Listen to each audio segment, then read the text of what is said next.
Halo, Assalamualaikum warahmatullahi wabarakatuh. Seleksi Panitia Pemungutan Suara atau PPS pada penyelenggaraan pemilu tahun 2024 sedang berlangsung.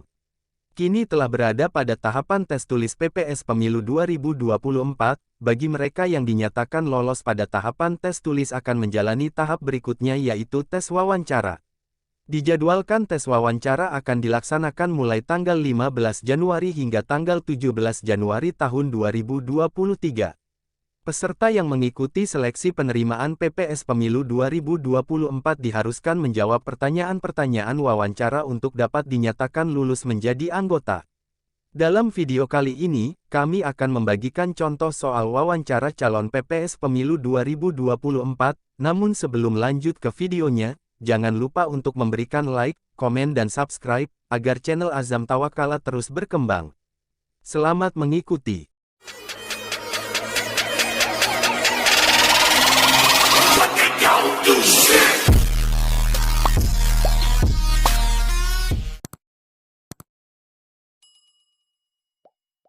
Biasanya, dalam setiap wawancara, pertanyaan yang paling pertama dan utama adalah pertanyaan tentang identitas diri. Maka kami taruh pertanyaan pertama di sini adalah soal tentang siapa Anda. Adapun contoh pertanyaan untuk nomor 1 ini sebagai berikut, ceritakan tentang diri Anda secara singkat. Jawab, di sini Anda bisa menjelaskan tentang latar belakang, minat dan pengalaman Anda masing-masing secara detail mulai dari nama, pendidikan, pengalaman dan lain-lain. Pertanyaan nomor 2, apa motivasi Anda menjadi anggota PPS Pemilu 2024? Jawab, motivasi saya mengikuti ini adalah untuk ikut serta sebagai pelaksana dan membantu menyukseskan jalannya pemilihan umum di desa saya, dan juga membantu menjamin bahwa pemilihan umum akan berlangsung sesuai asas pemilu yaitu langsung, umum, bebas, rahasia, jujur dan adil. Pertanyaan ketiga, apa yang Anda lakukan jika terpilih sebagai anggota atau ketua PPS Pemilu 2024? Jawab, melaksanakan pemungutan suara dan memastikan pemilihan umum akan berlangsung sesuai dengan prinsip yaitu langsung, umum, bebas, rahasia, jujur dan adil. Pertanyaan keempat, berapa jumlah tahapan pemilu menurut Undang-Undang Nomor 7 Tahun 2017 tentang Pemilu? Tahapan pemilu 2024 ada 11 tahapan. Pertanyaan kelima, kapan tahapan penyelenggaraan pemilu dimulai? Berdasarkan pasal 167 Undang-Undang Nomor 7 Tahun 2017 tentang Pemilu, tahapan penyelenggaraan pemilu dimulai paling lambat 20 bulan sebelum hari pemungutan suara.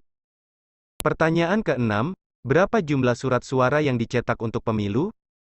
Dalam pasal 344 UU Nomor 7 Tahun 2017 jumlah surat suara yang dicetak sama dengan jumlah pemilih tetap ditambah dengan 2% dari jumlah pemilih tetap sebagai cadangan yang ditetapkan dengan keputusan KPU. Pertanyaan ketujuh, berapa jumlah pemilih pemilu untuk setiap TPS? Pasal 350 UU Nomor 7 Tahun 2017 tentang Pemilu menyatakan pemilu untuk setiap TPS paling banyak 500 orang. Pertanyaan ke-8, PPS wajib memperbaiki DPS berdasarkan masukan dan tanggapan paling lama?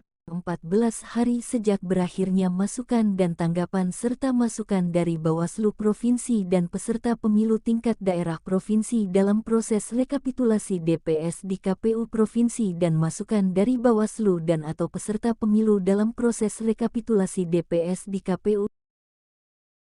Pertanyaan ke-9, berapa lama PPS mengumumkan daftar pemilih sementara hasil perbaikan atau DPSHP pada tempat yang mudah dijangkau untuk mendapat masukan dan tanggapan masyarakat dan atau peserta pemilu? Selama 7 hari kerja.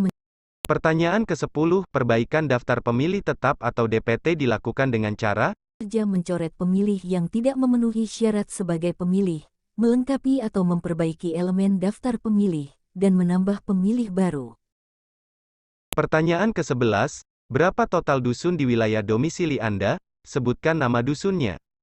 Untuk jawaban soal ini, silahkan Anda sesuaikan dengan kondisi desa di mana Anda berdomisili.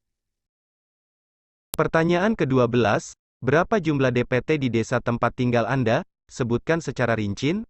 Untuk jawaban pertanyaan ini, Silahkan Anda jelaskan rincian jumlah DPT yang ada di tempat Anda mulai dari berapa jumlah DPT laki-laki dan perempuan serta total DPT seluruhnya. Pertanyaan ke-13, apa saja tugas dan wewenang dari anggota PPS? Wewenang anggota PPS salah satunya adalah menetapkan hasil perbaikan DPS untuk menjadi DPT. Sedangkan untuk tugas dari PPS adalah melakukan rekapitulasi pengembalian surat pemberitahuan pemungutan suara yang diterima dari KPPS dan menyampaikannya kepada KPU Kabupaten Kota melalui PPK. Pertanyaan ke-14, bagaimana sikap Anda ketika dihadapkan pada dua pilihan yang sama penting antara tugas PPS dan tugas domestik lain? Saya akan lebih mengutamakan tugas PPS karena saya sadar akan kewajiban untuk melaksanakan tugas demi kelancaran pelaksanaan pemilu 2024. Pertanyaan ke-15, kontribusi apa yang bisa Anda berikan untuk posisi ini? Berdedikasi penuh dan juga loyal pada tugas ini serta berkomitmen untuk menjamin bahwa pemilihan umum akan berlangsung langsung, umum, bebas, rahasia, jujur dan adil. Pertanyaan ke-16, apa yang Anda ketahui tentang posisi PPS? PPS adalah panitia yang dibentuk oleh KPU Kabupaten Kota yang berkedudukan di kelurahan desa untuk menyelenggarakan pemilu di tingkat kelurahan desa atau nama lain. Sesuai PKPU nomor 8 tahun 2022 pasal 14 ayat 2. Pertanyaan ke-17, dalam menyusun daftar pemilih sementara pemilu, apa basis yang digunakan oleh PPS? Daftar pemilih sementara disusun oleh PPS berbasis domisili di wilayah rukun tetangga. Pertanyaan ke-18, apakah Anda tahu jumlah TPS di wilayah domisili Anda? Coba Anda sebutkan. Jawaban yang Anda berikan haruslah sama dengan kondisi yang ada di tempat tinggal Anda. Pertanyaan ke-19, katakan alasan mengapa kami harus merekrut Anda? Di sini Anda bisa menyampaikan keterampilan dan semua kemampuan yang dimiliki. Usahakan juga jangan terlalu hiperbola. Cukup buat yang bertanya kagum dengan jawaban yang dilontarkan. Pertanyaan ke-20, kapan daftar pemilih tetap pemilu diumumkan oleh PPS? Daftar pemilih tetap DPT diumumkan oleh PPS sejak diterima dari KPU Kabupaten Kota sampai hari pemungutan suara. Demikianlah contoh tes soal wawancara PPS 2024.